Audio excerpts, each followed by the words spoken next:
एक समय की बात है। किसी नगर में एक साहूकार रहता था। उसके घर में धन की कोई कमी नहीं थी, लेकिन उसकी कोई संतान नहीं थी। इसी वजह से बहुत दुखी रहता था। पुत्र प्राप्ति के लिए वह प्रत्येक सोमवार व्रत रखता था और पूरी श्रद्धा के साथ शिव मंदिर जाकर भगवान शिव और पार्वती जी की पूजा करता था। उसकी भक्ति देखकर एक दिन माँ प्रसन्न हो गई और भगवान शिव से उस साहूकार की मनोकामना पूर्ण करने का आग्रह किया।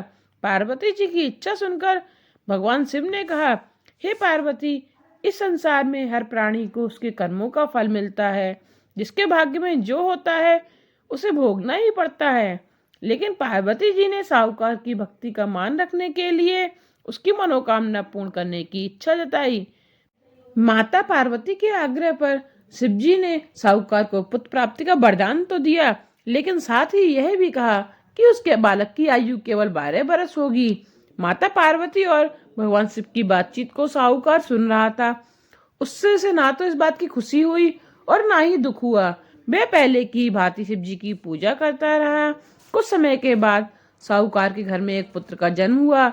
जब वह बालक 11 वर्ष का हुआ तो उसे पढ़ने के लिए काशी भेज दिया गया।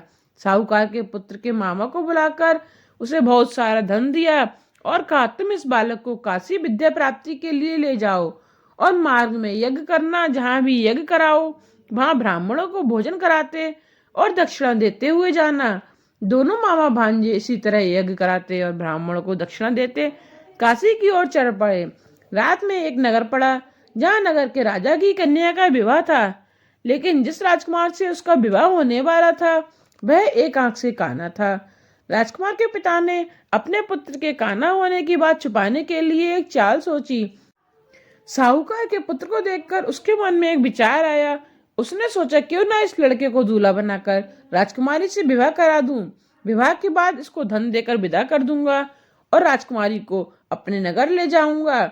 लड़के को दूल्हे के वस्त्र पहनाकर राजकुमारी से विवाह कर दिया गया, लेकिन साहूकार का पुत्र ईमानदार था। उसे यह बात न्याय संगत नहीं लगी। उसने अवसर पाकर राजकुमारी की चुन्नी के पल्ले पर लिखा कि तुम्हारा विवाह तो मेरे साथ हुआ है, लेकिन जिस राजकुमारी के साथ तुमको भेजेंगे वह एक आंख से काना है और मैं काशी जी पढ़ने जा रहा हूँ।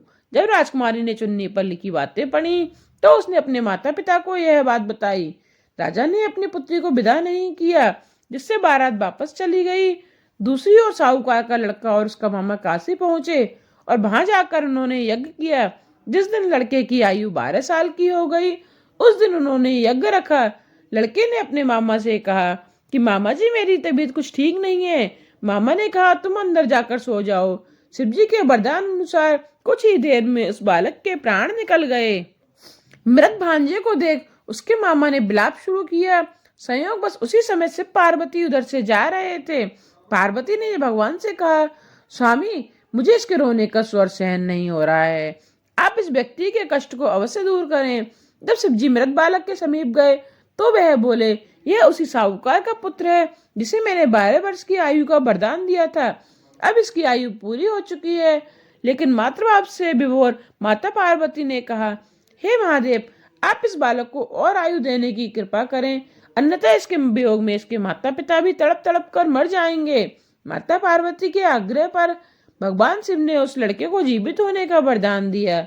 शिवजी महाराज की कृपा से लड़का जीवित हो गया। शिक्षा प्राप्त करके लड़का मामा के साथ अपने नगर की ओर चल दिया। दोनों चलते हुए उसी नगर में पहुंचे जहां उसका विवाह हुआ था। उस नगर में भी उन्होंने यज्ञ का आयोजन किया। उस लड़के के ससुर ने उसको पहचान लिया और महल में ले जाकर उसकी खातिरदारी की और अपनी पुत्री को विदा किया। इधर साहूकार अपने पत्नी भूखे प्यासे रहकर बेटे की प्रतीक्षा कर रहे थे। उन्होंने प्रण कर रखा था कि यदि उन्हें अपने बेटे की मृत्यु का समाचार मिला तो वह भी प्राण त्याग देंगे, परंतु अपने बेटे के जीवित होने का समाचार सुनकर बेहद प्रसन्न हुए। उसी रात भगवान शिव ने व्यापारी के स्वप्न में आकर कहा, हे श्रेष्ठी, मैंने तेरे सोमवार के व्रत करने और व्रत कथा सुनने से प्रसन्न होकर तेरे पुत्र को लंबी आयु प्रदान की है। इसी प्रकार से जो कोई भी सोमवार के व्रत करता है अथवा इस कथा को पढ़ता या सुनता है उसके सभी दुख दूर होते हैं और समस्त मनोकामनाएं पूर्ण होती हैं।